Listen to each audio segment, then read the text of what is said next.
কেন জানি না হানসিকা মোমোর চিকেনগুলো বার করে দিল, হয়তো খেতে হয়তো ভালো লাগছিল না, দোকান থেকে আনা, ওই জন্য শুধু মোমোর বাইরের অংশটা খেলো। আরও আবদার করলো আমি কষা মাংস খাবো। তো প্রথমেই আমি কড়াইতে দিয়ে দিলাম সর্ষের তেল, তারপরে কেটে রাখা আলুগুলো আমি ভালো করে ভেজে নিলাম। যে একটু হালকা লাল লাল লালচে রঙ হয়ে এলো, সেই আলুগুলো তুলে নিলাম।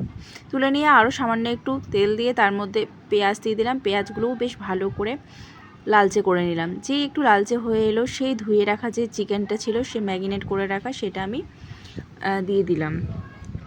ম্যারিনেট বলতে শুধু একটু লেবুর রস দিয়েছিলাম, আর কিন্তু সেরকম কিছু দিইনি। আর আমি চিকেনটা যেদিন যেমনভাবে করি, কোনো দিন হয়তো মশলাটাকে আগে ভেজে নিই, কোনো দিন হয়তো চিকেনটাকে আগে ভেজে নিই, মানে যেদিন যেমন ইচ্ছা হয় সেদিন সেরকম করি।